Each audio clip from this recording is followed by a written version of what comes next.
你記住，清明節係中國傳統嘅日，要拜山噶。吓，拜山要準備啲乜嘢啊？劏雞、劏鵝、燒燒豬嗰啲大太祖啊，劏燒豬，仲有燒 A 子啊，買座樓啊，買金啊，買金鏈啊，買隻車啊，買摩托啊，買單車啊，乜都得個。咁話是話啦，點解清明節要燒衣紙呢？燒嚟又有咩用呢？下面嘅人真係收到咩？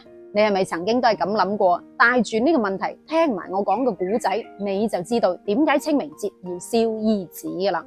話說喺好耐之前，有一條好山卡拉嘅村莊，咁山道四面環山，交通好唔方便，連車都入唔到去嘅。呢條村係好窮嘅，但係佢有一個好奇怪嘅風俗，就係父母如果過咗60歲之後，仔女就要孭父母入到深山住，等佢自生自滅噶啦。咁呢條村有一位男子叫做阿強，佢自細就冇咗老豆噶啦，係佢母親年乾歲濕咁將佢大嘅，咁仲幫佢起埋屋，攞埋老婆，仲照顧到佢生埋個仔添啊！咁阿強都好孝順，知道阿媽唔容易，日日都好搏命咁做嘢搵錢養家。但係阿強個老婆就唔係咯，佢唔單止囉嗦，仲係好食懶飛嘅人，日日都唔做嘢嘅，淨係識得日屙瞓。咁啲家務啊同埋湊仔嘅任務啊，都交俾咗老母親做晒。咁好快呢位老母親就到咗60歲嘅年紀，阿強老婆就話啦：你睇佢啊，一把年紀啦，又耕唔到田，又種唔到地，做少少家務，仲經常話腰酸背痛，不如嗱嗱聲孭佢入深山好過啦。初時阿強係唔理會嘅吓，咁慢慢呢個老婆日日都喺度催阿強快啲孭個母親入去，仲喺度因為呢件事經常嘈，仲經常鬧個老母親：你呢個老二筆啊，真係嘥米飯啊，留嚟都冇用啦，現世咩？哇，講好多刻薄嘅說話。咁呢位老母親佢肯定好傷心噶啦，日日都匿埋喺度喊。但係佢真係唔想入深山，因為入深山就意味住一係就餓死，一係就俾嗰啲豺狼啊、野獸啊撕咬而死。咁新抱見到阿強唔肯孭個老母親入深山，就唯有請個村長過嚟勸阿強啦。咁阿強都好無奈，一邊嘆氣一邊接受呢個風俗。之後嗰幾日，咁老母親一邊喊一邊整條麻繩，一邊就包一包蓖麻。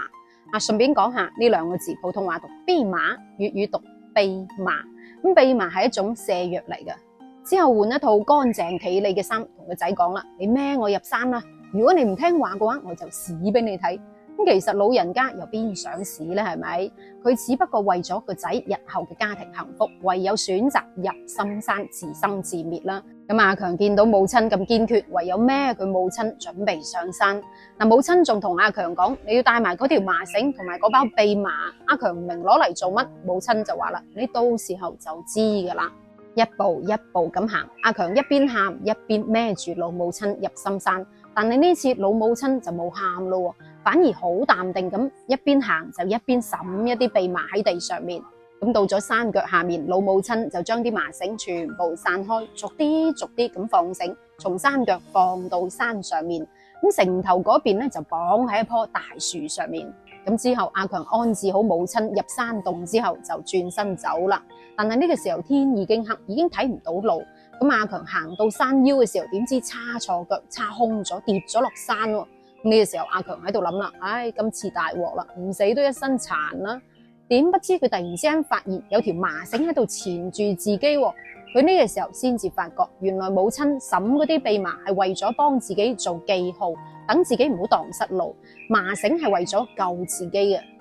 但係自己竟然將母親放喺深山等死，真係衰到貼地。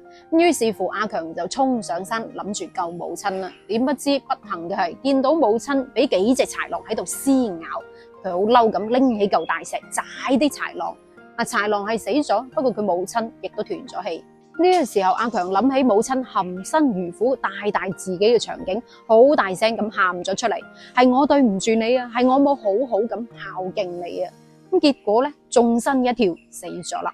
可能你覺得呢個古仔同燒衣冇乜關係，但係其實清明節祭祀燒衣係對已故親人錐心刺痛思念嘅日子，係為咗教育下一代唔好忘本，唔好唔記得自己嘅根喺邊，要感恩長輩，孝敬父母嘅養育之恩，要識得及時行孝，唔好等到子欲養而親不在。